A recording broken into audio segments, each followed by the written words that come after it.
정보가 있는 시사 토크쇼 장윤선의 팟짱.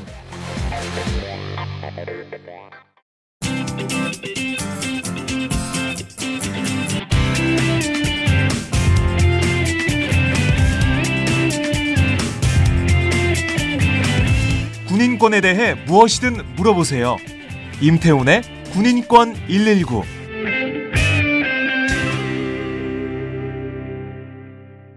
안녕하세요, 박정호입니다. 이 시간은 팟짱 시즌 3를 통해서 새롭게 선보이는 코너입니다. 바로 임태훈의 군인권 119 시간인데요. 임태훈 군인권센터 소장과 함께 군인권 사각지대, 인권이 유린당하는, 인권이 침해당하는 그런 사례들을 모아서 소개해드리고요, 상담을 해드리고요, 그리고 또 군생활 하면서 어려운 점이 있을 때 어떻게 해야 되는지 그런 ABC도 저희가 알려드리도록 하겠습니다. 많이 기대해 주시고요. 제 옆에는 바로 이 프로그램을 이끌어갈 임태훈 군인권센터 소장님 나와 계십니다. 안녕하세요, 소장님. 네, 안녕하십니까. 네, 오랜만에 뵙네요. 네, 시즌 3 첫 방이죠. 그렇죠. 네. 시즌 2 때 저희가 공개 방송 때 뵙고 네. 오랜만에 뵙는데 어떻게 지내셨어요? 일단 네. 새벽에 안 일어나서 좋았습니다. 네. 매주 수요일 날 그쵸, 새벽에 일어나는 수요일이 게 너무 힘들었죠. 곤혹스러워서. 예. 네, 푹 주무셨어요. 그래서 수요일에. 예, 그리고 김광진 의원하고 이혼해가지고 마음이 좀 후련하네요. 근데 이혼 도장은 안 찍었어. 네, 이혼 도장 안 찍고 이혼했어요. 네. 그렇습니다. 저희 시즌 2 때 김광진 의원님하고 같이 인권의 정치 시간을 맡아주셨는데 이번엔 독립을 하셨습니다. 네. 인권의 저랑 재혼했다고 생각하세요? 뭐 갑자기 유부남하고 재혼하니까 기분이 아주 그냥 몹시 나쁘네요. 더블 결혼 이런 걸로 쫓겨나는 거 아니에요, 집에서? 그러게요. 이 방송 들으면 쫓겨날 수도 있을 것 같은데 제가 못 듣게 하겠습니다. 아무튼 시즌 2에 이어서 시즌 3에도 함께 해줄 수 있어서 네. 너무 좋습니다. 네, 시즌 3가 되게 다양화됐죠. 그렇습니다. 저희가 방송을 주말까지 다 방송을 해요. 월요일부터 일요일까지 다양화되고 뭔가 또 청취자분들을 주말에까지 만나기 위해서 이 방송도 주말에 방송됩니다. 월화수 뭐 금금금 그런 셈이죠. 예. 그리고 저희가 전략적으로 이 프로그램을 주말에 편성을 했어요. 예. 바로 또 많은 분들이 주말에 들으시고 또 군대에 아들 보내신 분들, 뭐 딸도 있을 수 있겠고요. 보내신 분들이 편하게 주말에 들을 수 있도록 주말에 편성했습니다. 네, 혹시 군인들을 겨냥한 건 아니시죠? 65만 군인들. 그럴 수도 있겠네요. 저는 그 생각까지는 못했는데 네. 군인들도 주말에 들을 수가 있는 그런 프로그램입니다. 그렇죠. 예. 네. 그래서 참 기대가 큰 프로그램인데, 네. 자, 오늘 임태훈 소장님 모셨고 같이 오신 분이 있어요. 네. 소장님 한번 소개를 해주시죠. 예, 제가 소개드릴게요. 네. 김대희 저희 군인권 센터 운영위원이시고요. 응급의학 전문의이십니다. 지금 네네. 병원 근무 오늘 하루 종일 응급실에 계시다가 방금 오셔가지고 아마 많이 되게 피곤하실 텐데요. 근무하시다가. 네, 뭐 김대희 우리 운영위원께서는 그 윤일병 사건. 네. 그 두 번째 기자회견에 이렇게 나옵니다. 그래서 저희가 윤일병이 기도폐색으로 사망한 것이 아니라 네. 그 전에 이미 선행사인이 있다는 것을 의무 기록을 다 검토하면서 수사 기록하고 다 검토하면서 네. 그걸 이제 밝히신 또 분이기도 하죠.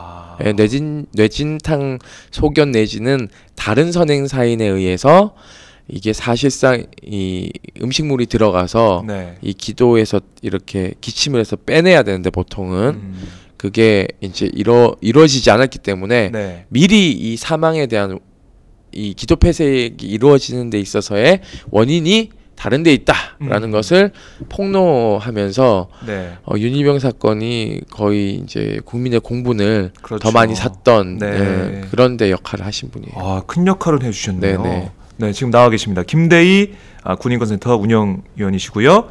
응급의학 전문의십니다. 그리고 전 군의관이기 전 군의관이시고요. 네, 안녕하세요. 소개받은 김대희입니다. 제 목소리가 오늘 조금 어색한데요. 원래 네. 목소리가 이렇진 않고요. 사실은 그냥 최근에 이렇게 후두염이 좀 심하게 걸려가지고 낫고 있는 중인데 아직 다 안 나왔습니다. 이해 부탁드리겠습니다. 네. 의사가 후두염 걸렸어. 그러게요. 아니 의사 선생님께서 몸 관리를 어떻게 하시는 거예요? 따로 몸 관리를 하는 게 없어서 그런가 봅니다. 그러니까 네. 아니 자전거 열심히 타시던데. 근데 응급실이란 공간이 예.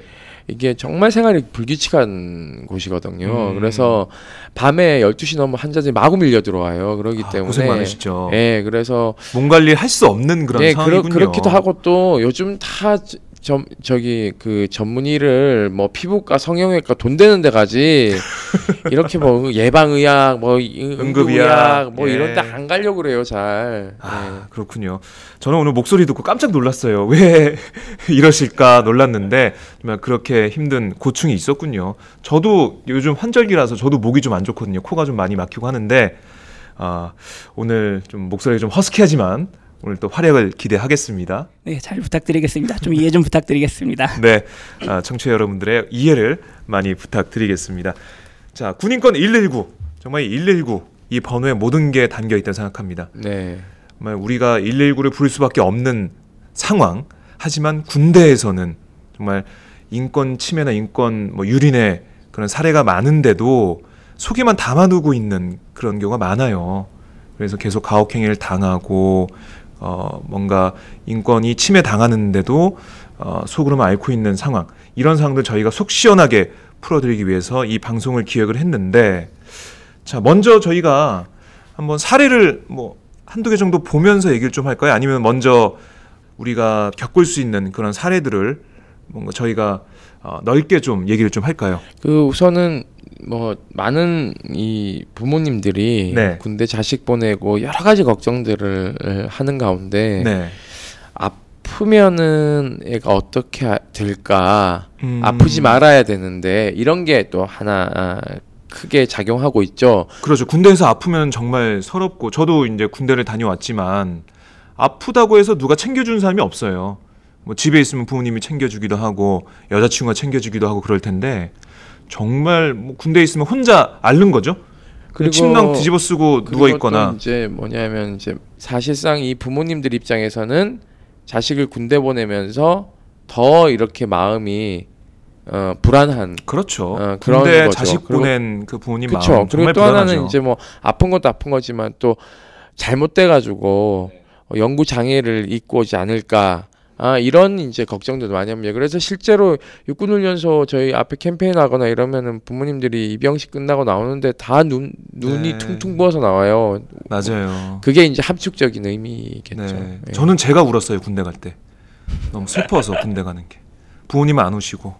이제 부모님 안 오시고 네, 저만 울었습니다. 부모님은 이제 애 입 하나 줄었다 이러고 그런 이제 안 우셨는 것 같네.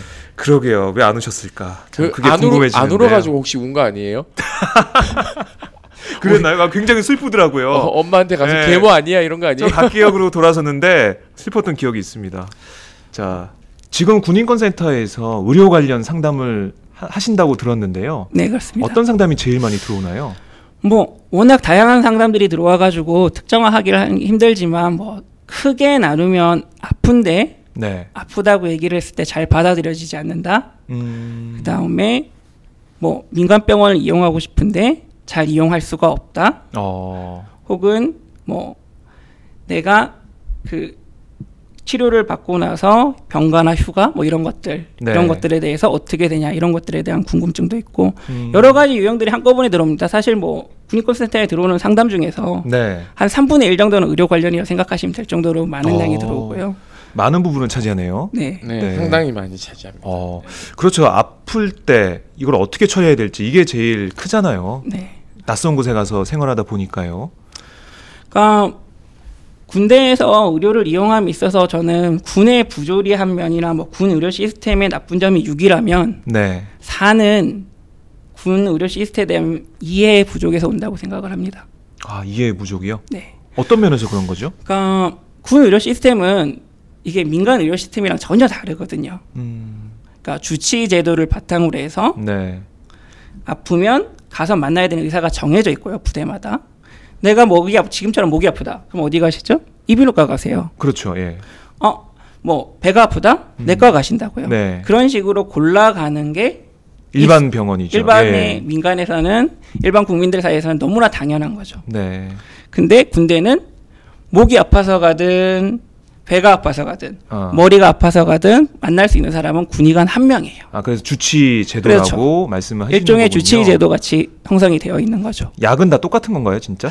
그렇지 않습니다. 그렇지 않나요? 네, 일단은 주치 제도라는 것 자체가 네. 이 사람의 자격이 전문이고 뭐걸 다 떠나서 일반인 수준의 진료를 강요하는 거거든요.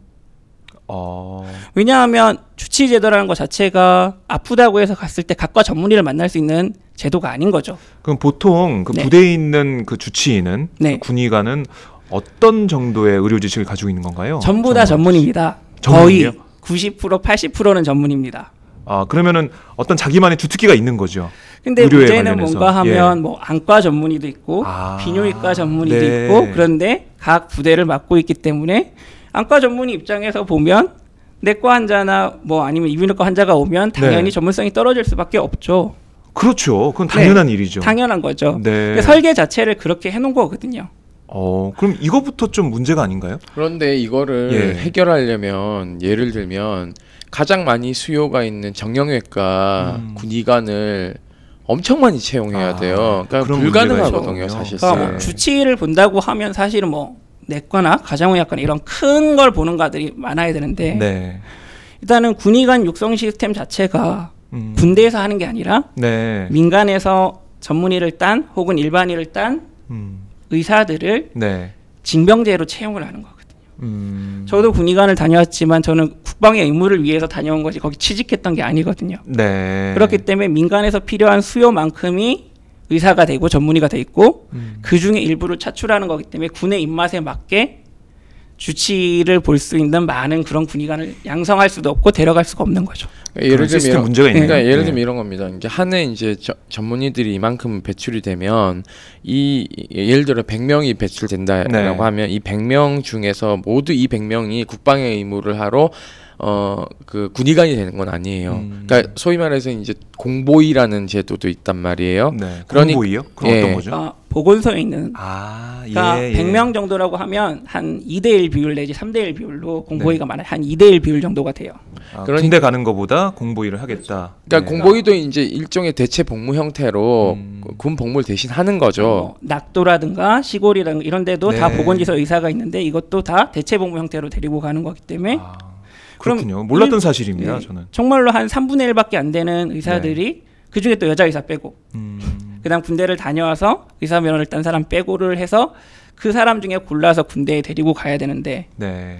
주치 제도를 볼 수 있는 전문의만으로는 턱없이 수가 부족한 거죠. 그러니까 예를 들어서 공보위 숫자를 줄이고 그 인원을 군대에 투입하면 또 이제 어떤 양상이 벌어지냐면 우리 소위 말해서 사회 취약계층들이나 네. 또 상간에 있는 고령화된 이런 사회에서 병원 나오는데 뭐 한두 시간 걸리고 이러거든요. 네. 그러니까 이런 곳이 또 문제가 생겨버리는 거예요. 그렇기 때문에 정부 입장에서는 사실상 군을 더 특화시켜서 더 많은 인원을 보강하고 싶지만 네. 전시도 아닌데 그럴 수도 없는 상황이요. 이게 전쟁이 벌어지게 되면 모든 병원은 다 그렇겠죠. 군이 관장하는 형태로 가는 거기 때문에 뭐 그때 그렇게 할 수 있지만 평시에는 사실상 뭐 그 군의관들을 그렇게 많이 확충하기는 어렵고요. 또 네. 그래서 이제 장기 군의관은 우리가 이제 확충을 많이 하려고 하는데 이제 이것도 문제가 있죠. 뭐냐면은 장기 군의관이 잘 안 오려고 하죠. 그렇죠. 네. 군대에서 저도 뭐 2년 6개월, 2년 2개월인가요? 군대 갔다 왔지만 하루 빨리 탈출하고 싶은 곳이 군대거든요. 그다음에 뭐 군의관 얘기가 계속 길어졌는데 또 하나 큰 차이가 네. 자원을 관리함에 있어서 경제적인 분야가 없다는 거죠. 쉽게 얘기해서 병원을 가면 네. 자기의 시간을 써야 되고 돈을 써야 됩니다. 일반 국민들이. 그렇죠. 돈을 내고 진료를 받죠. 네. 네. 근데 군대에서는 어떤가요? 군대에서는 무료 진료 무료입니다. 아닌가요? 예. 그러면 무료라고 하면 그 나름 의료 시스템 내에서 자원을 관리하는 기전이 있을 거 아닙니까? 네. 그 기전 자체가 대부분은 대기 시간입니다. 좀 더 이렇게 풀어서 말씀을 네. 드리면 한 의사한테 10명의 환자가 왔다고 했을 때 네. 그걸 무한으로 늘리지 않기 위해서 10명까지만 볼 수 있게 해놓는 거죠. 그 이상의 환자들이 오면 그럼 어떻게 되나요? 그 이상의 환자들이 오면 그 다음날 오던가 하고 그 안에서 의사가 네. 결정을 하는 거죠. 위중도에 따라서 이 환자는 먼저 보고 상급병원으로 보내고 이 환자는 조금 놔두고. 그러면은 하루에 보는 환자의 물리적으로 아무리 열심히 봐도 7, 80명밖에 못 보죠. 민간에서도. 그런 식으로 그러니까 시간이 제한이 돼 왜냐하면 있다. 진료라는 게 진료 행위를 해야 되잖아요. 네. 그러니까 예를 들면은 기계가 아니에요. 예를 들어서 사람들은 의사한테 진료받는 게 무슨 기계한테 가가지고 엑스레이 판독받거나 MRI 찍는다고 생각하는데요. 기본적으로 보고 어디가 아프세요 묻죠. 어디가 아파서 오셨어요. 그러면 뭐라 대답을 합니다. 그러면은 봅시다. 그러건 해보세요. 뭐 눈 이렇게 밑을 까고 뭐 이렇게 자 청진기 대고 이렇게 하고 이제 수진, 시진, 문진 이걸 다 해야 돼요. 그러면은 환자의 특성상 또 말이 길어질 수도 있잖아요. 자기를 설명하고 또 그리고 또 물었는데 더 물어야 되는 상황이 발생할 수 있는 거예요. 그렇기 때문에 환자 하나당 진료 행위를 할 수 있는 시간대가 있기 때문에 가용 인력이 예를 들어서 마구 그냥 이 사단에서 뭐 10,000에서 12,000명의 병력이 있는데 환자가 예를 들어서 지금 같은 시기에 환자 굉장히 많이 발생하거든요. 환절기니까 있고. 급성기 환자들이 마구 밀려 들어온다고요. 근데 내과 군의관은 이비인후과 군의관하고 정해져 있어. 하나. 뭐 쉽게 이해를 하시면 어차피 여기 듣는 분들이 대부분 이제 진보적인 분들이라고 많이 생각을 할 경우에 우리가 흔히들 그 진보적인 의료제도를 상상함에 있어서 북유럽식이나 영국식 의료제도를 상상하지 않습니까? 그렇죠. 근데 거기에서 항상 보수 진영에서 비판을 하는 게 긴 대기 시간이거든요. 그게 군대에서 똑같이 적용이 되는 거죠. 예. 그러니까 긴 대기 시간이라는 것 자체가 아무 때나 보고 싶다고 보는 게 아니라 갔을 때 항상 사람이 꽉 차 있고 그 중에 정말로 위중하면 의사가 먼저 보거나 하지만 그게 아니면 기다려야 되는 거죠. 그런 식으로 일단은 그렇게 근데 이게 문제가 뭔가 하면 그걸 이용하는 사람 우리 장병들 그리고 그거를 공급하는 사람 군의관들 그 다음에 그거를 운영을 도와주는 일반 그런 행정직들 아니면 일반 장교들 모두 그런 식의 의료제도를 경험해 본 적이 없는 거죠.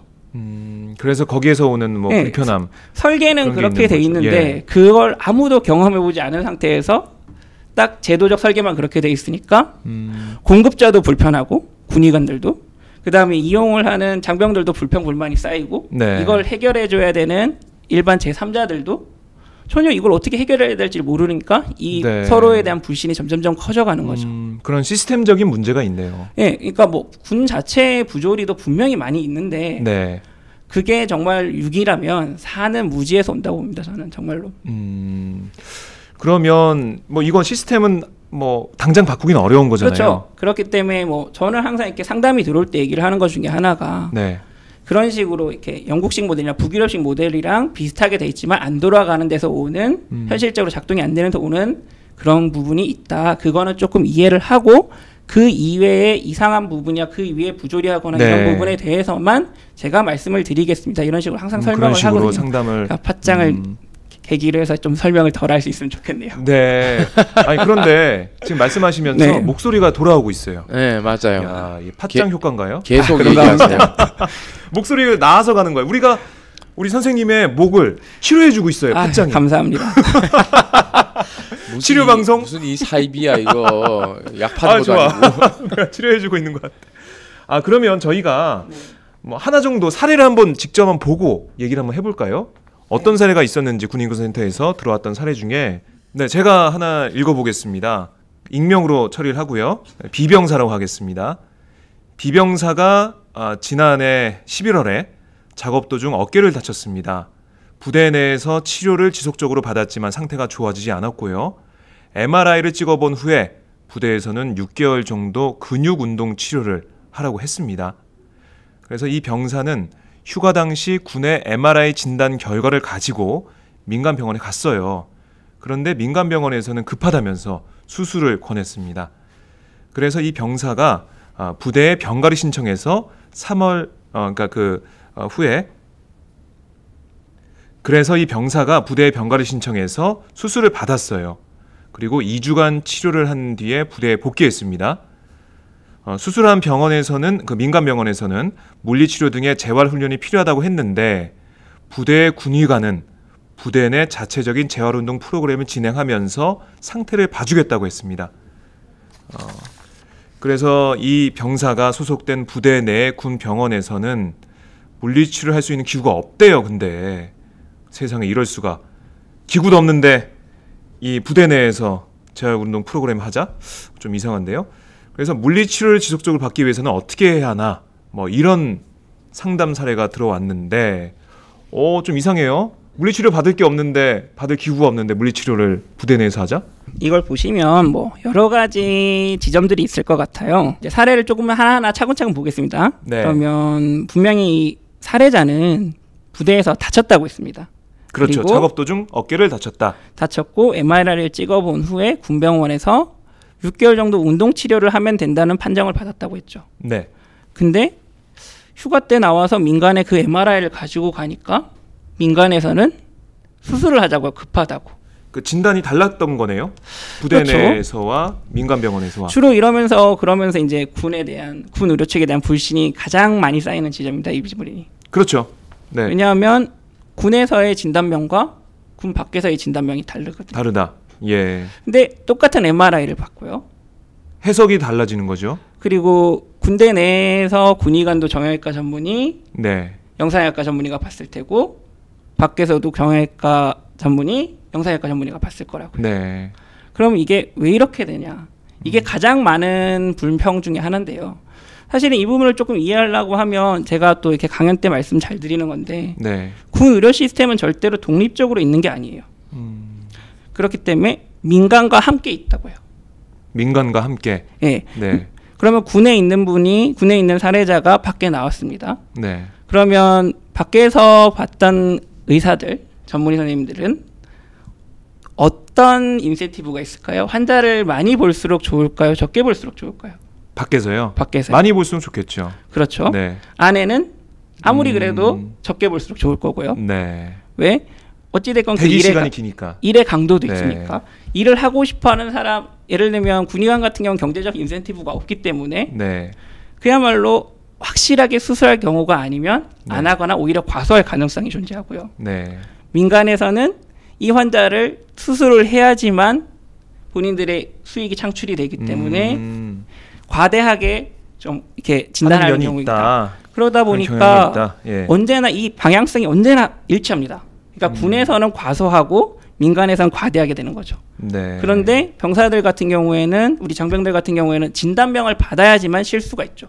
그렇죠. 왜냐하면 단지 아프다고 이렇게 상급자들이나 아니면 그 간부들한테 얘기를 했을 때 받아들여지지가 않기 때문에 수술을 받아야 되고 혹은 진단서를 받아야 되는 거죠. 네. 그래야지만 본인들이 쉬는 시간을 보장을 받을 수밖에 없기 때문에 그렇기 때문에 이제 민간에 의존을 할 수밖에 없는 거죠. 그러니까 사실은 뭐 그럼 이게 어떻게 해야 되나요? 이게 비일비재하잖아요, 솔직히. 너무 많죠. 네. 그래서 뭐 어떨 때 보면 정말 과도하게 민간에서 수술할 때가 생각보다 군의관 입장에서는 너무 많았고요. 네. 그렇기 때문에 저 같은 경우는 상담이 들어오면 오히려 제3자인 저한테 보여주세요.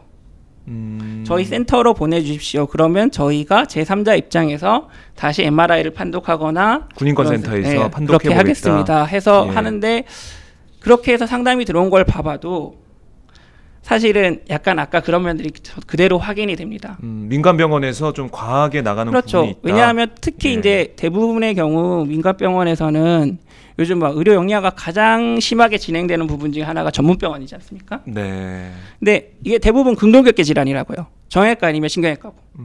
그러다 보니까 대부분 전문병원을 가고요. 그러면 과하게 수술을 하죠. 그런데 부모님 입장에서는 우리 아들 네. 정말 잘 그 상처 치료하고 아픈데 잘 고쳐야 되잖아요. 그러면은 당연히 어떤 뭐 민간 병원에서 이게 수술해야 된다.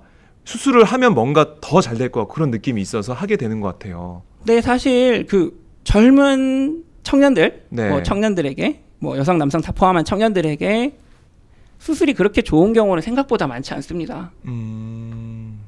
단지 그냥 운동 치료라든가 재활 치료를 꾸준히 받음으로 해서 나아지는 경우도 많이 있는데 네. 그럼에도 불구하고 일부 의료 공급자들의 왜곡된 의료 행태 때문에 이렇게 되고 그게 군이라는 특성 때문에 함께 맞물리면서 더 네. 왜곡되는 경향이 분명히 존재를 하거든요.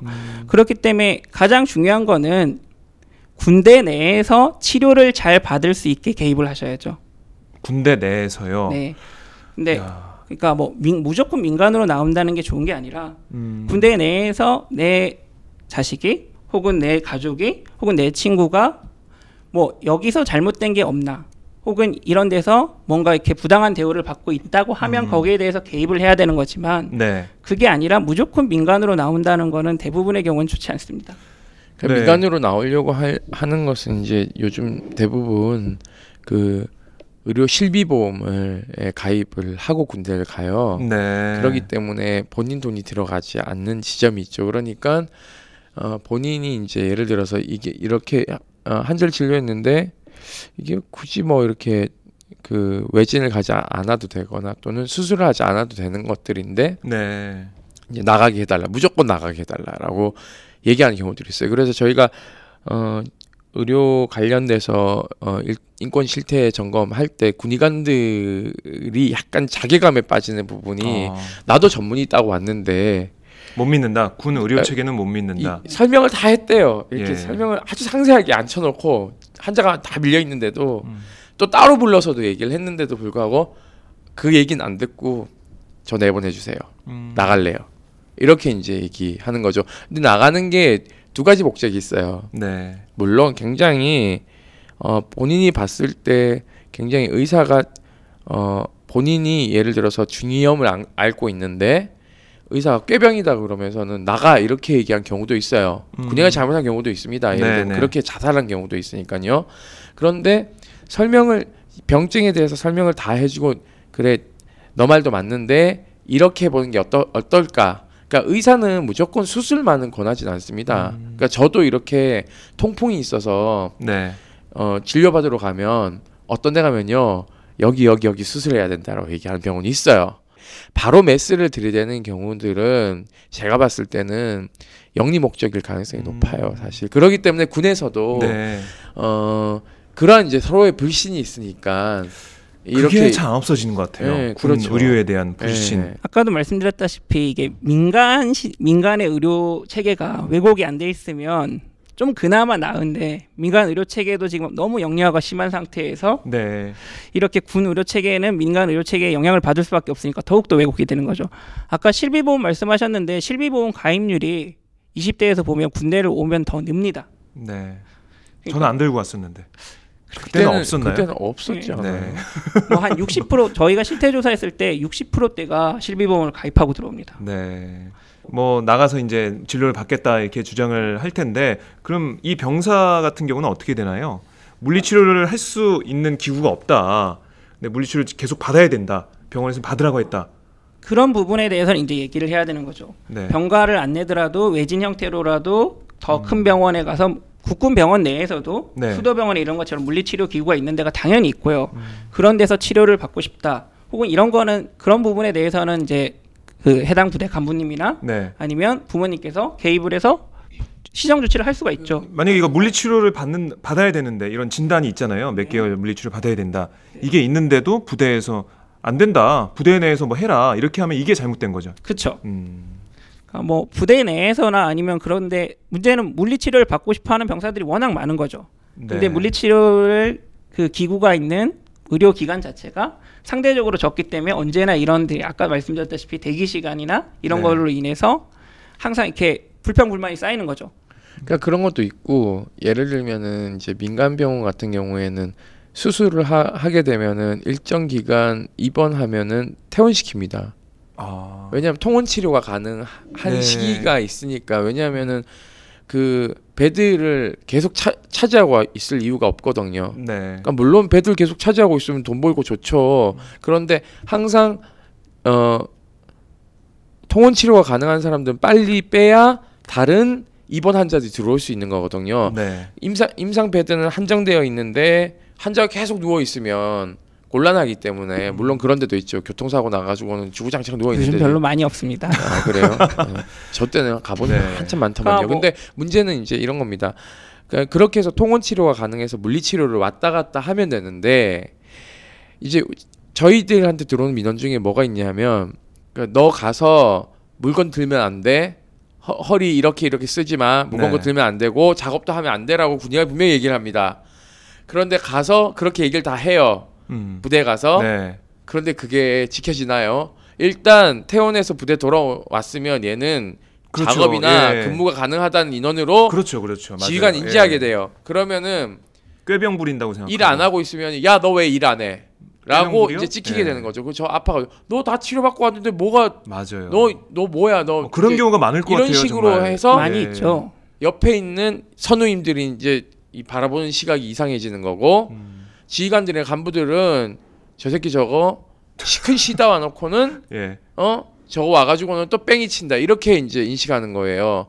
그러니까는 이게 군대 가장 큰 문제가 소위 말해서 물리치료를 받아야 되는 또 인원이나 통원 치료에 대한 개념 자체가 없거나 네. 그러다 보니까는 후방병원 가면 또 정량 환자들만 가득하게 모여 있어요.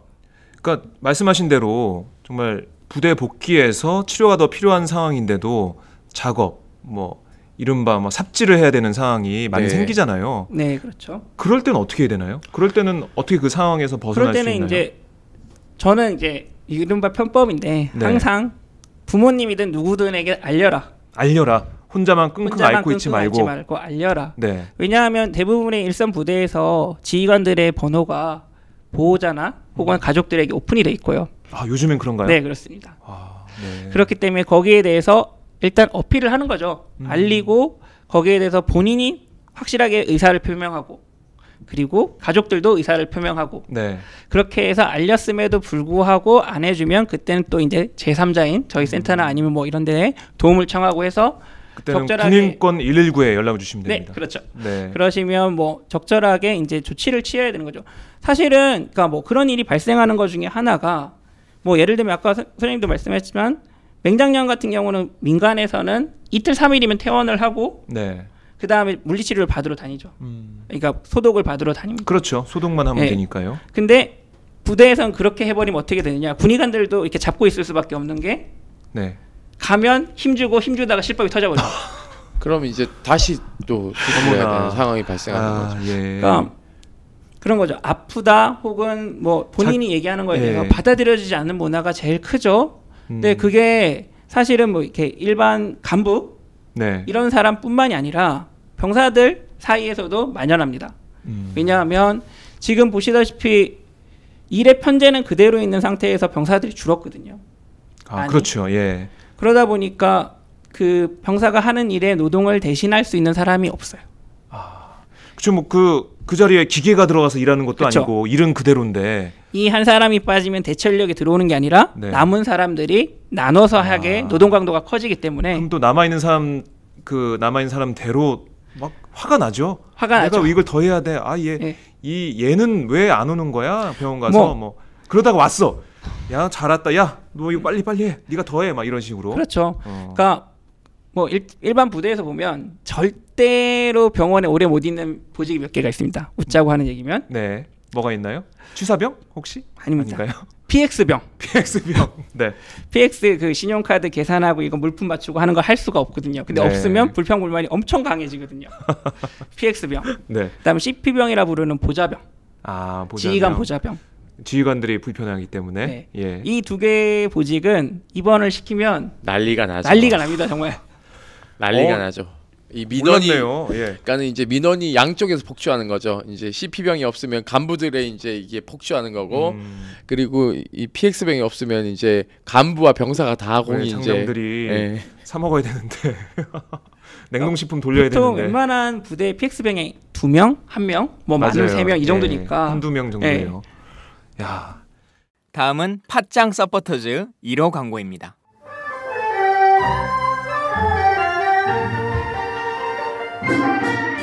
양꼬치집에 대한 모든 편견을 깼다. 풍무 양꼬치. 착한 가격, 품격 있는 공간. 국내외 유명인들도 자주 찾는 풍무 양꼬치. 나는 그 집 양갈비가 훨씬 맛있던데. 누나 나는 그 집 맛있는 요리들이 지금도 잊혀지지 않고 있어요. 단체석이 많아 모임하기 좋은 곳 풍무 양꼬치. 대림역과 구로 디지털 단지 역점 두 곳에 있습니다. 예약 문의 02809-9292 02809-9292. 잠깐, 팟짱 애청자라고 말씀하시면 통큰 서비스를 제공합니다.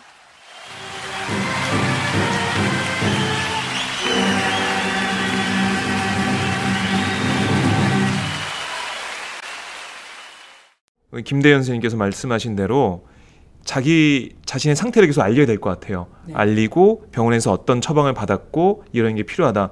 만약에 그게 안 되면 제3자 부모님이나 뭐 친구나 아니면 군인권센터나 우리 팟짱의 군인권 119나 알려야 될 것 같아요. 그러니까 이제 군 의료 불신도 뭐 큰 문제이긴 하지만요. 네.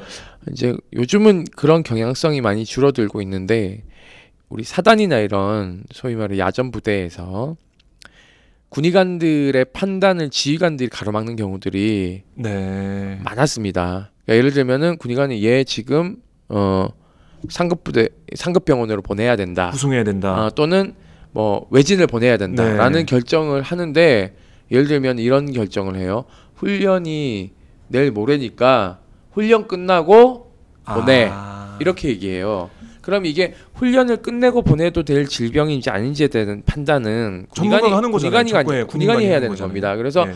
물론 그러니까 훈련을 해도 되는 인원이 있을 테고 안 해도 되는 인원이 있을 겁니다 분명히. 그런데 저희한테 들어온 사례들을 보면 네. 훈련을 받으면 안 되는 인원인데 잡아두는 거예요. 그러면은 군의관 입장에서는 어차피 훈련 안 시킬 건데 네. 애를 잡아두면 이게 잘못될 확률이 높아질 가능성이 있기 때문에 얘기를 해도 지휘관은 당장 인원이 빠지면 상부에서 체크하잖아요. 훈련 인원이 열애자가 몇 명이냐. 그럼 이 열애자를 가지고 또 상급 지휘관은 이 지휘관을 평가한단 말이에요. 네. 그러니까 그게 싫으니까 머릿수 채워라. 이런 식의 지휘를 하는 경우들이 많았어요. 그러니까 민원 중에 하나가 그런 거죠. 대단히 훈련. 야외로 뭐 2주씩 나가는 그렇죠. 무슨 훈련 뭐 이런 훈련들을 가면 이거 그 훈련 중에 분명히 환자는 계속해서 생깁니다. 네. 근데 대부분 일선 부대들이 잡아두는 거죠. 그래서 나중에 보면은 열애자 없이 다 네, 열애자 없이 다 했다고 얘기를 하고 마쳤습니다. 막 그러고 복귀를 하는 순간 한꺼번에 병원 그 주변 군병원에 폭탄이 텅 터지는 거죠. 그러니까는 이제 뭐 중간중간에 생기는 환자들이야 할 수 없는 거지만 훈련이 시작되기 전에 무슨 병증이 확인해가지고 네. 그것에 대해서 외진이나 상급병원으로 보내겠다라고 하는 것까지 지휘관이 막는 것은 사실 저는 의료법 위반이라고 생각해요. 네. 그러니까 물론 군의관이 계급이 낮긴 하지만 군의관은 사실상 군법보다 의료법이 더 크게 작용하는 네. 전문이고 그리고 의료법은 모든 법에 우선에는 되는 네. 법이에요. 왜냐하면 이거는 사람의 생명과 직결되는 부분이기 때문에 의사의 권한, 의사의 의료 행위를 방해하면 형사 처벌도 받아요. 사실은 네. 의료법이 그렇게 강하게 해놨거든요. 그렇기 때문에 사실상 의료법 위반하는 행위를 하고 있는데 네. 그것을 그냥 가만히 두는 거죠. 그래서 이 문제점을 해결하려고 부단히 노력을 많이 했어요. 외부에서도 막 이 문제 제기하고 그리고 국방부 수뇌부도 사실 이게 문제구나라는 인식을 네. 몇 년 전부터 하기 시작했어요. 사실상. 그리고 또 국군 의무사령부가 본연의 목소리를 좀 내기 시작했고요. 네. 근데 아직까지 좀 이게 힘든 게 뭐냐면 많은 군의관들이 있지만 국군 의무사령관이 군의관들 지휘한다고 많은 사람 생각하실 거예요. 뭐 그렇게 생각하죠. 그렇지 않습니다. 지휘 계통이 있으니까 아닌가요? 아닙니다. 예. 그러니까는 국군 기무사령관은 전국에 있는 기무부대를 다 지휘 통솔하는 권한을 가지고 있지만 네. 국군 의무사령관은 그런 권한이 없습니다. 그럼 어떻게 지휘를 하는 거죠? 병원급 이상 부대에서만 네. 의무사의 통제를 받고요. 그러면 일선 부대에서는 일선 부대 지휘관의 통제를 받는 네. 건가요? 네. 그렇군요. 그래서 이거 제가 이거 바꿔야 되는 거 아닌가요? 뺏어와야 된다라고 예. 얘기 계속 하고 있거든요. 그런데 군이 아직도. 누구로 구성되어 있어요? 별들로 구성되어 있잖아요. 이 별들이 네. 불안한 거야. 그러니까 뭐냐면은 그 군의관을 그 지휘관에서 빼오겠다는 얘기가 아니라 네. 거기 2대 지휘를 의료적 지휘는 의무사령관에게 받아야 되는 거죠. 왜냐하면 전문적인 의무사령관도 지식이, 예. 전문이기 때문에 그렇죠. 의사들이 예를 들어서 각군본부에 또 의무실장들이 있고 이 사람들이 전문적으로 판단해서 결정하게끔 해야 되는 거예요. 네. 예를 들어 전염 메르스 같은 게 발생했어요. 그럼 뭐 지휘관이 판단해요? 메르스를 어떻게 군에서 대처할지? 군의관이 판단해야죠. 군의관이 판단해야 되는 거고 네, 그거 급한 상급기관이 거는요? 국군의무사령부에서 어떻게 예방의학을 네. 할 것인가에 대해서 쫙 해가지고는 지침을 내려야지 어. 그거를 지휘관이 잡고는 야 메르스 그 내일 대처해 이렇게 어. 얘기하면은 오늘 훈련이니까 내일에 뭐 이럴 수도 그건 있고. 말도 안 되는 거죠. 뭐 예. 제일 대표적인 게 우리 아까 뭐 흔히들 말씀하시는 것 중에 하나가 내가 아파서 의무실에 갔더니 군의관이 없더라. 네네. 의무병이 나를 봐주더라. 맞아요. 그 계속 엄청나게 그랬던 것 많은 같아요. 불만입니다. 그래서 진짜 불만 많은 것 같아요. 맞아요. 제가 갈 때마다 없었어요. 똑같은 약만 주고. 그래서 제가 그 2012년도에 임 소장님이랑 저랑 같이 했던 네. 그 국가인권위 실태조사가 있었습니다. 그때 보면 육군 전방부대 같은 경우에는 네. 실제로 군의관을 의무실에 갔을 때 처음으로 만났던 사람이 군의관일 확률이 50%밖에 안 됩니다. 그래요? 아직도 네. 2010년대가 지난 아직도. 아. 근데 그러면 이 남은 군의관들 어디가 있었을까요? 대부분의 그 군의관들은 훈련에 따라가요. 예. 한 부대가 있으면 전 인원이 훈련을 가는 게 아니라 일부 인원이 사격을 가죠. 일부 인원이 행군을 가고. 네. 그러면 대부분의 지휘관들은 군의관을 그 훈련에 따라가라고 해요. 그러면 그 훈련에 따라가면 의무실을 비워놓고 가죠. 네. 그럼 나머지 훈련에 참가하지 않는 인원들이 아프면 누가 보나요? 의무병이 봐야죠. 그럼 의무병이 봐야 되는 거죠. 그러다 보니까 이게 네. 사실은 이런 실외 훈련이 별로 없는 공군 같은 경우는 90% 이상의 의무병이 군의관이 봐요. 군의관이 있어요. 예. 95%가 군의관이 본 걸로 돼 있어요. 네. 근데 전방 육군만 이상하게 50%예요. 그다음에 해병대가 55%가 그랬고. 네. 그러니까 훈련이 많은 부대일수록 군의관 얼굴 보기가 너무 힘든 거예요. 그러면 어떻게 해야 되나요? 그래서 군의관을 늘려야 되는 건가요? 아니면은 지휘관들이 예. 요즘 좀 게임 지휘관들은 그렇게 지휘하지 않습니다. 그러니까 뭐냐면 그 못 가게 해요. 못 가게 하고 군의관은 못 가게? 네, 못 가게 하고 진료 보라고 얘기하고 만약에 근데 사격장에서 뭔가 다만 일이 이제 일어나면 사격장에서 그죠? 그런 걸 발생하면 신속하게 이동하거나 빨리 대처할 수 있도록 그 지침을 내려놓죠. 예를 들면 이런 겁니다. 어차피 네. 뭐 119가 더 빨리 들어올 수 있으면 119가 빨리 들어오게 하고요. 네. 아니면은 군의관이 빨리 출동할 수 있도록 그 지침을 내려놓는 거죠. 왜냐하면 대부분 사격장하고 이 군의관이 있는 곳이 멀지 않아요. 그리고 한 장소에 예를 들면은 신교대에서 사격 연습을 많이 하니까 거기는 네. 이제 들어오면은 계속 사격을 연습하잖아요. 뭐 그러면은 이제 의무실하고 거리가 한 부대 내에 이제 이렇게 존재하는 거죠. 그러니까 진료 보다가 응급상황 발생하면은 바로 나갈 수 있게끔. 그 인력을 또 그리고 계속 뭐 병영문화 혁신위도 그렇고 그 인력 자체를 현장 처치를 응급구조사란 대체 직역으로 바꾸자 간호사나 네. 엄청나게 주장을 많이 하는데 싫은 거죠. 왜? 책임지기 싫으니까. 나는 훈련 당시에 군의관을 옆에 편제시켜놨다. 지휘관들이 책임 회피를 위해서 군의관을 놓고 싶어 하는 거죠. 그러니까 보험용이에요, 보험용. 네, 예, 부적이라 그래요. 군의관들끼리는. 내가 부적. 내가 부적인가? 가서 앉아만 있으면 사고가 안 나나? 이럴 정도로. 근데 사실은 대부분의 의사들, 저는 응급학과 전문의라서 응급 상황을 많이 봄에도 불구하고 저는 병원에서 일을 하는 사람이에요. 네. 그렇기 때문에 현장의 전문가가 아니에요. 현장의 전문가는 응급구조사란 다른 직역이 있고 그 네. 직역들도 그 징병의 의무를 다하기 위해서 옴에도 불구하고 그 네. 직역을 쓰지 않는 거죠. 우리 황 작가님이 음. 군의관과 의무병 차이를 모르셨대요. 그래서 여자들도 많이 미녀 작가 들으니까 황지희 작가님께서요. 예. 우리 설명 좀 상세히 해달라고 얘기를 하시는데 군의관은 의사죠? 전문의 의사고요. 네. 그리고 100% 전문의는 네. 아니고요. 네. 군의관은요. 네.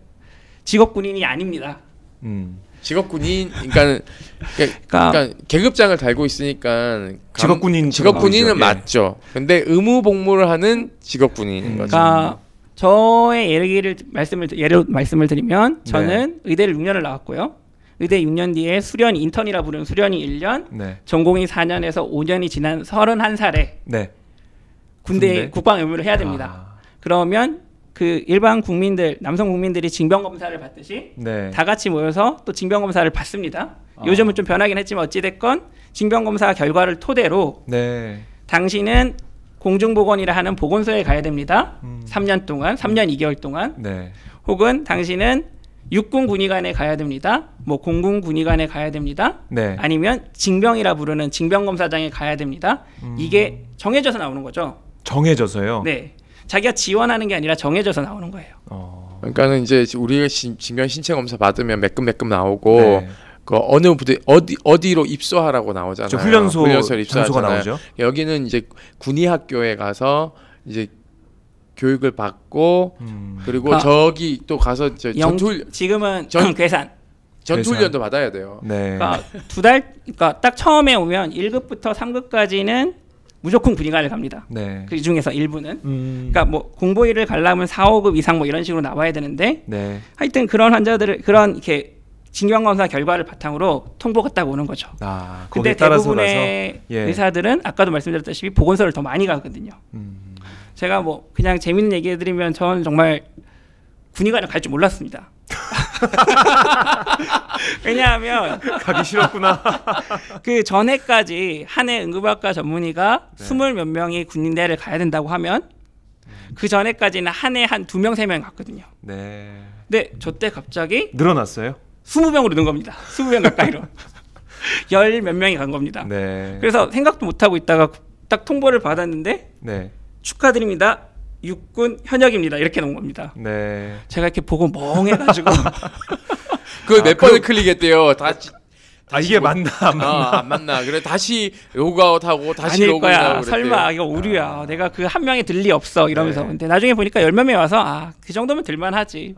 의사들도 그렇군요. 이 군대 가기 싫어하는 마음은 의사들도 똑같군요. 그리고 군의관도 있지만은 이 비슷한 직역에 있는 네. 법무관도 있죠. 아, 사람들이 법무관, 법무관에 대해서도 잘 몰라요, 사실. 법무관 뭐냐면 사법시험을 네. 합격해서 사법연수원을 졸업하면 군대 갔다 온 사람은 어떻게 돼요? 변호사, 판사, 검사를 하겠죠. 그렇죠. 이 세 개 중에 하나 하는 거죠. 판사 임용, 검사 임용 다 떨어지면 이제 변호사 하는 거고 아예 네. 여기에 임용하지 않고 그냥 자기가 변호사 개업하는 경우도 네. 있고요. 그런데 여기서 군대 갔다 오지 않은 사람은 어떻게 되겠어요? 군대 가야죠. 군대 가야 되니까 법무관으로 뽑는 거죠. 그래서 이 사람을 법무관으로 뽑아서 똑같이 교육을 하는 거예요. 네. 그 전투훈련 다 하고는 어디에 배치하냐면 검사에 해당되는 검찰관, 판사, 군사 재판 해야 되니까요. 네. 그리고 거기도 형사 사건 벌어지면 국선 변호인 있어야 되니까 그렇죠. 국선 변호인 하는 거고 또는 이제 각군 본부에 보면 법무와 관련된 인권과 관련된 네. 그런 부서에 배치를 받는 거예요. 그리고 의무 복무 기간을 채우면 이 사람도 계급장은 장교의 계급장 달고 네. 있어요. 중위부터 시작하는 거죠. 그렇게 해서 대위로 이제 전역하면 이제 판사가 되거나 검사가 되거나 변호사가 되는 거예요. 그런 병역 의무를 그렇죠. 그렇게 네. 이행을 하는군요. 그러니까 네. 그러다 보니까 이렇게 흔히들 이렇게 또 들어오는 질문 중에 하나가 군의관이 국방부를 위해서 이렇게 거짓말을 하지 않았을까? 뭐 이런 질문도 되게 많이 들어오는데 맞아요. 좀 불신이 많아요. 그쵸? 그러니까 군에 관련돼 네. 있는 게. 뭐 이런 얘기해도 되나 모르겠지만 제가 아는 한 모든 장교 보직 중에 군에 대한 불만이 가장 많은 직역이 아마 군의관일 겁니다. 우리 편이야. 맞아요. 아, 그렇군요. 맞고요. 예. 그 다음에 가장 불만이 많다기보다는 좀 네. 뭐라 그럴까 좀 독특한 직역에 있는 게 법무관이죠. 그러니까 법무관들은 불만도 많지만은 그냥 난 여기 잠깐 거쳐가는 곳이니까 하는 생각은 군의관하고 비슷하기도 해요. 네. 왜냐하면 이건 누굴 향해서 그렇게 돼 있냐면 지휘관을 향해서. 네. 뭐 너 여기 평생 일해라. 나는 뭐 나중에 전역하면 의사하면 되고. 그런 이제 생각? 여기 이제 예. 법무관들은 그래 나는 뭐 전역하면은 검사나 판사나 변호사하면 되지. 그래서 지휘관들이 가장 무서워하는 게 누구냐면 네. 법무관이고요. 가장 우습게 하는 게 군의관입니다. 그래서 군의관들을 못 잡아먹어서 안달이 이 하여튼 지휘관들이 많아요. 고생이 많은 고생이 많은 것보다는 네. 근데 좀 또 이렇게 어차피 우리 일반 청취자들 위해서 말씀을 드리면 배치 자체도 네. 다 추첨입니다. 그러니까 제일 저는 이제 마지막 3년차 때 국군 수도병원이라 부르는 제일 큰 병원에 있었는데 네. 제 동기가 환자를 후송해서 왔습니다. 지휘관과 함께. 네. 근데 일반 군인들, 병병들도 그렇고 그 다음에 간부님들도 그렇고 장병님들도 그렇고 다 그 동기와 제가 다를 거라 생각을 하는 거죠. 뭔가 다른 더 높은 높은 걸. 높은 그러다 사람. 보니까 제 동기가 눈앞에 있는데 그쪽 간부가 야 군의관 선생님한테 뭐라고 하는지 잘 적어서 갖고 와. 진짜 더 높은 그래. 사람인 줄 알고. 진짜 그래요. 아 그렇게 생각할 수도 있겠네요. 네. 대부분이 자리에. 그렇게 생각을 합니다. 네. 근데 제가 수도병원에 갔던 이유는 운이 좋아서입니다. 다 이게 추첨을 통해서 네. 가니까요. 근데 질문은 저희가 군의관과 의무병의 차이였는데 돌아서 왔네요. 어떤 차이가 있나요? 의무병은 사실 네. 의무병 같은 경우는 더 문제가 많은데요. 의무병 관련해서는 엄청나게 많은 문제 중에 하나가 모든 의무병은 99%가 의료인이 아닙니다. 그러면 어떻게 해서 의무병이 되는 거죠? 의무병을 지원을 하는데요. 지원을 할 수 있는 직역 자체가 네. 뭐 간호학과나 응급구조학과 이런 약대 이런 데를 나올 수도 있지만 생물학과, 생화학과, 예. 그 다음에 작업치료학과 뭐 이런 모든 보건의료 생물까지 통틀어서 다 의무병에 지원이 가능합니다. 그러니까 뭔가 의학적인 지식만 있는 사람이 아니고 다른 여타 그런 관련된 그렇죠. 학과. 게다가 요즘은 대부분 1학년 마치고 오는 게 대세이기 때문에 네. 아무것도 모르는 상태에서 오는 거죠. 국영수 배우고 뭐 이제 해부학 조금 배울까 말까 하다가 네. 의무병이라고 해서 오는데 의학적 지식은 전혀 없고 그 다음에 그러다 보니까 면허는 당연히 없고요. 근데 군대 내에서도 의료법에 적용을 받기 때문에 비의료인에 의한 의료 행위는 100% 불법이거든요. 그렇죠. 사실 지금 불법이에요. 근데 지금 약 주는 건 안 되는 건가요? 다 안 됩니다. 약도요. 약은 누가 줘야 되냐면 약사가 줘야 되는 거예요. 그러니까 처방은 의사가 하는 거고요. 약사가 제조를 하는 거죠. 그런데 의무병이 이게 항상 주던데요? 그러니까 뭐냐면 이게 두 가지가 문제가 있는 거예요. 예를 들면 간호사나 간호조무사 자격이 있어야 되는 게 의료인의 의료법에 명시되어 있고요. 그러니까 이 인력을 채용해야 되거나 아니면 이 의무병들을 간호조무사나 간호사 자격증을 따고 들어오게 해야 되는 거예요. 근데 그게 불가능하죠. 두 번째는 약사를 다 배치해야 돼요. 그러면은 저는 약사협회에서 왜 가만히 있는지 모르겠어. 저 상황을 고용 안정을 위해서라도 머리띠 들고 하자. 우리가 가겠다. 약사법 위반이다 그러면서 이걸 고발도 하고 막 이래야 되는데 저 단체는 자기 이익을 별로 중요하게 생각 안 하는 것 실정법을 같아요. 위반하고 있다는 것으로 수많은 데서 지적을 했고 거기에 대해서 국방부가 수도 없이 사죄를 했는데 아직까지 안 바뀌고 있는. 안 바뀌죠. 절대로. 왜냐하면 당사자 단체들이 가만히 있고 대안이 없는 거죠, 뭐. 대안도 없고 국민들이 그 문제에 대해서 별로 민감하게 생각 안 하기 때문이에요. 그럼 대부분의 의무병들이 딱 들어오면 정말 그냥 백지장입니다. 아무것도 모르고. 네. 그러면은 정말 저부터 해서 우리 군대 갔다 온 우리 전우들은 그 약은 정말 의무병들한테 다 받아 먹었는데 야매로. 야매로. 그렇죠.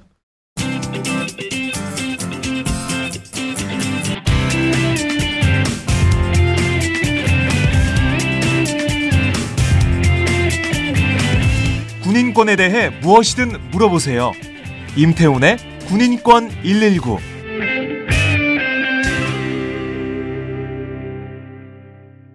저희가 이렇게 군인권 119를 진행해봤는데 너무 재밌네요. 이거 제가 봤을 때 군 의료는 오늘 한 번으로 안 될 것 같은데요. 다음 시간에 더 한번 케이스 바이 케이스로 몇 개 저희가 좀 더 알아봐야 될 것 같고요. 뭐 에피소드들도 좀 더 있으니까 그걸 해서 얘기를 해야 될 것 같네요. 우리 그리고 황지 작가님의 군의관과 의무병의 차이 그것도 확실히 알았고요. 다음 시간에는 저희가 더 많은 상담 사례 몇 개 더 얘기를 좀 해보면서 군 의료 체계나 아플 때는 어떻게 해야 되는지, 이렇게 아플 때는 열이 날 때는 어떻게, 다음 시간에 어디가 부러질 때는 어떻게, 이런 얘기. 그 높은 사람들이 군병원을 왜 이용하지 않으려고 하는지에 대해서 그것도 재밌겠네요. 에피소드 몇 가지 얘기 드릴게요. 네, 그것도 기대해 보겠고요. 그리고 저희가 상담 사례를 접수를 받을 텐데 어떻게 접수하면 되죠, 소장님? 상담은 저희 군인권센터 홈페이지 가시면 www.mhrk.org 그러니까 이게 뭐 헷갈리니까요. 그냥 네이버나 이 다음 포털에서 저기 군인권센터 치면 나오니까요. 거기 들어가시면 상담 게시판이 따로 있습니다. 상담 게시판이요. 그리고 상담 게시판에 비밀 게시판이기 때문에 저희밖에 못 봐요. 그러니까 거기에 남겨주시고 다만 팟짱을 듣고 남기시는 분들은 머릿말을 팟짱 그리고 상담 내용을 제목을 너무 디테일하게 달지 마세요. 왜냐하면 이제 그거 제목을 기무사가 보기 때문에 팟짱 상담 드려요. 또는 뭐 의무 관련이에요. 아니면 뭐 구타 관련이에요. 네. 뭐 이런 식으로 짧게 해야지. 어떤 분들 거기에 내용을 다 써? 내용을 다 쓴 게 아니라 내용을 다 내용이 뭔지 알 수 있게끔 제목을 네. 다시는 분들이 있어요. 그렇게 다시면은 비밀 유지가 안 됩니다. 그리고 그 게시물 안에 전화번호를 남겨주시면 저희가 전화 상담도 합니다. 바로. 네, 전화 바로 전화도 연결해서 드리겠습니다. 뭐 상담할 수도 있습니다. 네. 그리고 뭐 더 이렇게 상담하실 때 제일 필요한 거 중에 하나가 네. 사실은 의무 기록입니다. 의무 기록이요. 의무 관련, 그러니까 네. 진료 관련해 진료권이나 의료권 침해 행위 관련해서는 네. 의무 기록을 확보하는 게 매우 중요해요. 다음 시간에 다시 말씀을 드리겠지만 네. 모든 상담의 기본은 의무 기록의 확보거든요.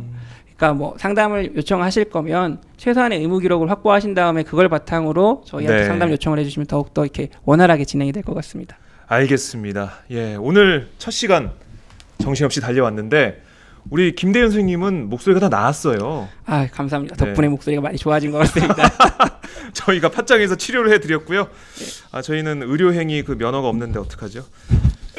추워지네요 갑자기. 네, 군인권 119. 아무튼 저희가 상담을 통해서 군 의료 사고나 이런 걸 또 알아보고요. 의료 체계 이런 것도 알아보고 그리고 여러 가지 다양한 뭐 가혹행위 이런 것도 저희가 좀 파헤쳐보는 그런 시간을 갖도록 하고요. 첫 시간은 이걸로 마무리하겠습니다. 예, 다음 시간에 다시 뵙도록 하겠습니다. 네, 감사합니다. 네, 수고하셨습니다. 고맙습니다.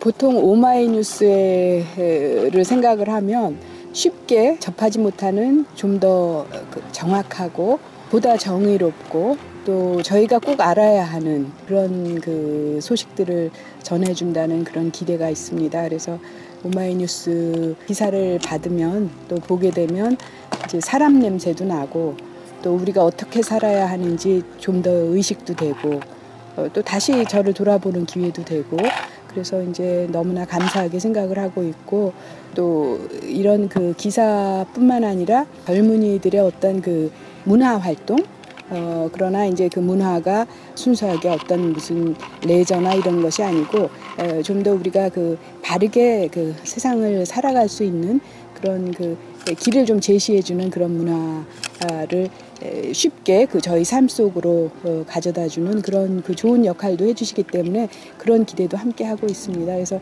저는 그 오마이뉴스 그 기사를 만날 때마다 또 시민 기자들의 어떤 생생한 목소리를 들을 때마다 또 사람들의 이야기를 들을 때마다 굉장히 감사하고 그리고 마음으로 응원하고 있습니다. 고맙습니다. 축하드립니다. 안녕하세요. 오마이뉴스 최종 병기라고 바득바득 우기고 있는 김병기입니다. 15년 동안 기자로 뛰고 있습니다. 여러분이 보내주신 자발적 구독료가 제 월급이었어요. 정말 고맙습니다. 장윤선의 팟짱도 그렇게 만들어요. 팟캐스트 제작비 스폰서가 되어주세요. 10만인 클럽에 가입하시면 되는데요. 02-733-5505 내선번호 274번으로 전화주세요. 아니면 오마이뉴스 홈페이지 우측 상단에 동그란 주황색 배너가 있거든요. 그걸 꾹 눌러주세요. 청취자 여러분, 열심히 뛰겠습니다. 아싸!